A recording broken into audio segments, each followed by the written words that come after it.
લાલ કિતાબ, જેના સામાન્ય અને વૈજ્ઞાનિક ઉપાયો તમારા માટે પથદર્શક અવશ્ય બનશે. લાલ કિતાબ બનશે આપની સમસ્યાનો અંત, જેમાં આપના માર્ગદર્શક રહેશે શ્રી હરિવદનભાઈ ચોકસી.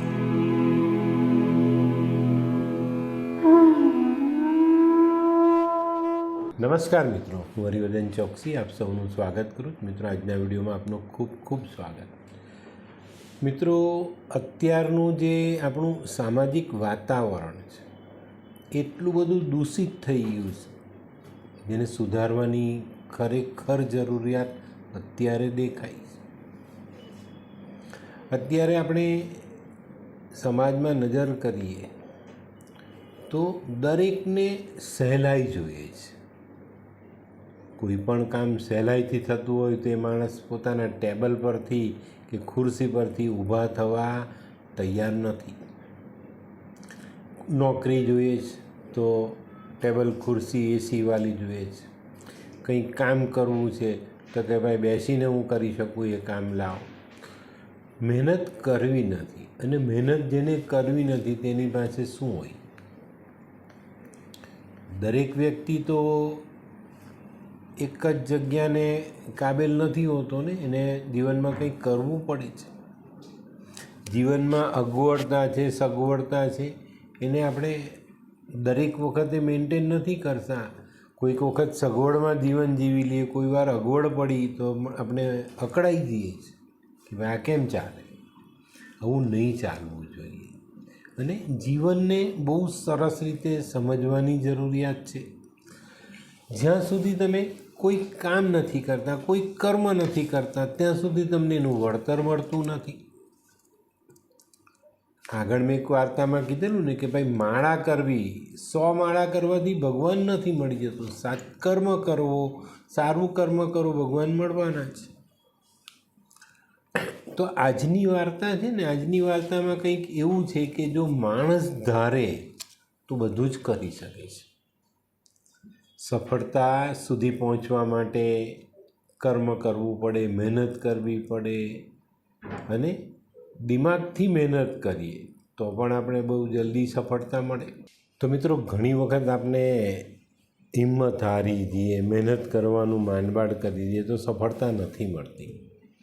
અને કોઈ ધ્યેયને પામવું છે, કોઈ ગોલ એચીવ કરવો છે, એ જગ્યા પર આપણે પહોંચવું છે તો ચોક્કસ તમારે સંઘર્ષ કરવો પડે, ને એ સંઘર્ષથી જ સફળતાઓ જીવનમાં મળતી હોય. એક સાચો યુવાન જેને મહેનત જ કરવી, તે કોઈ પણ અગવડતાનો પર્વત હોય ને એને ઓળંગી જાય.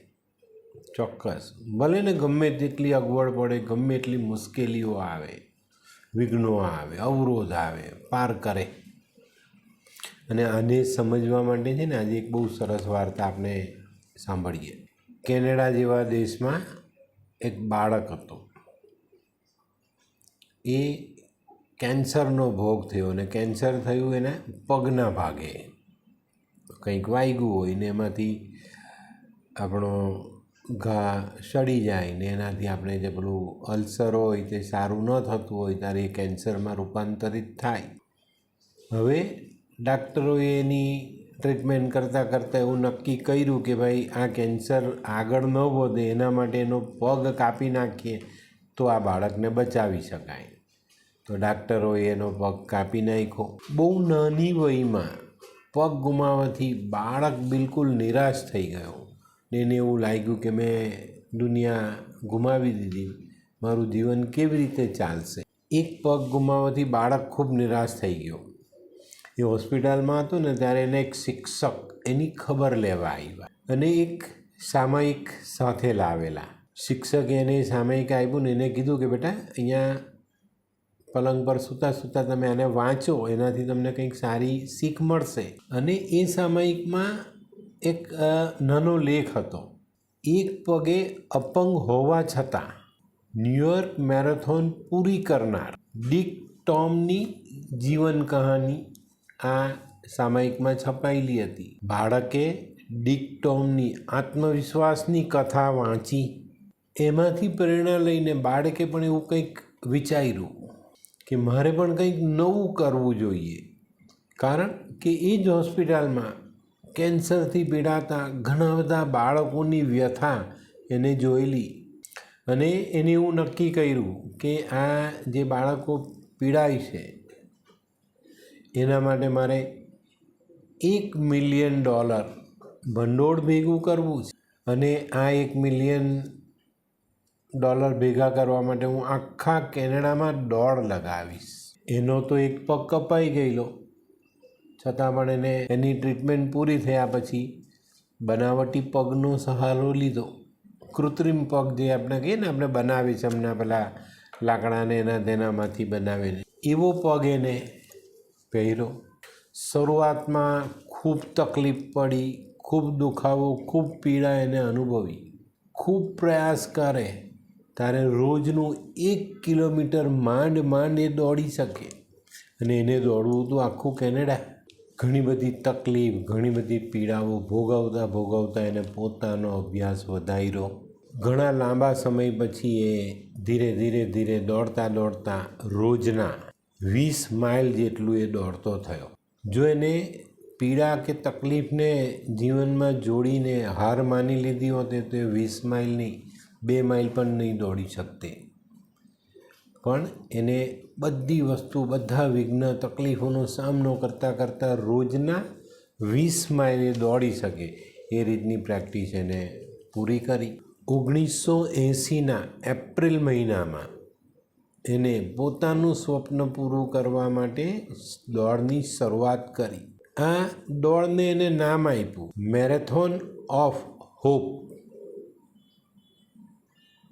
આશાઓની દોડ.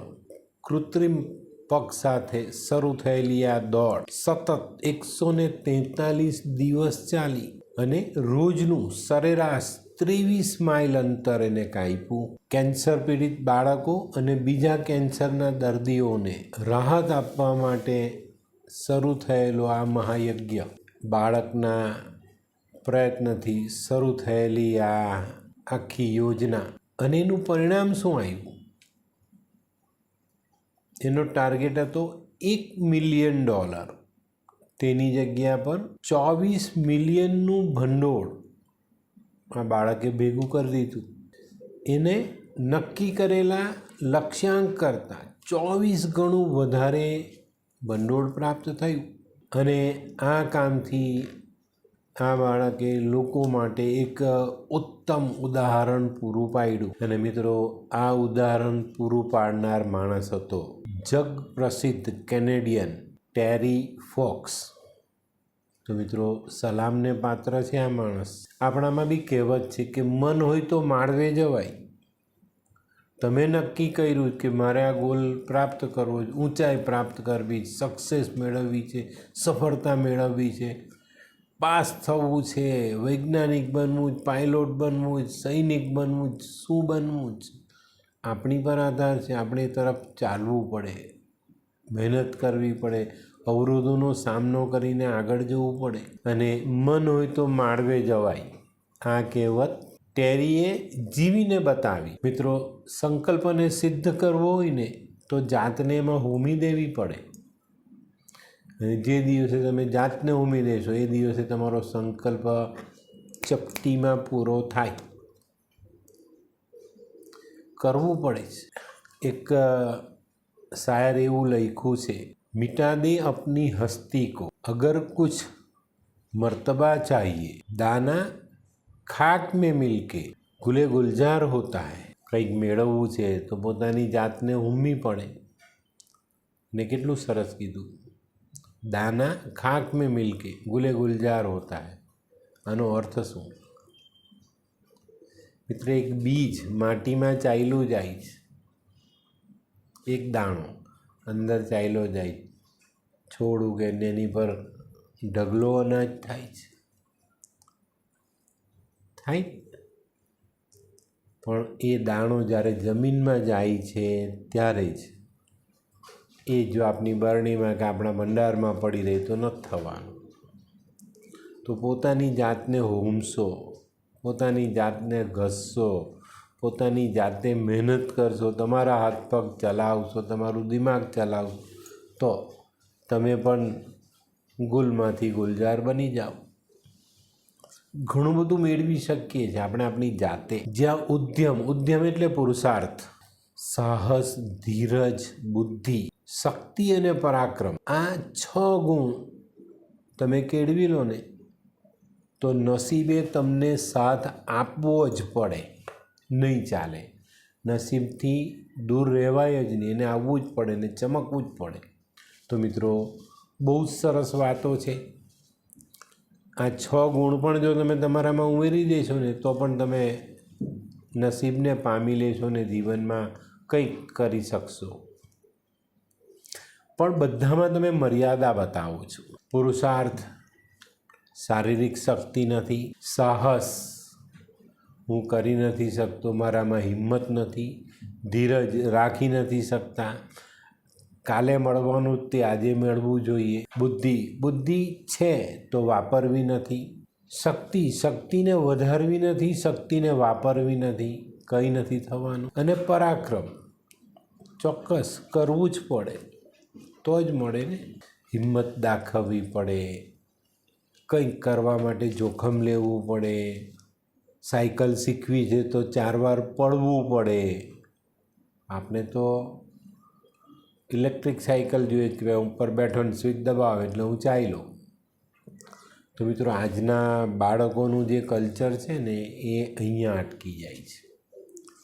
આટલા વર્ષો આપણે જોયું, એકથી એક ચડિયાતા માણસો આપણા દેશમાં પેદા થયા, આગળ વધ્યા, ભારતનું નામ ઊંચું કર્યું.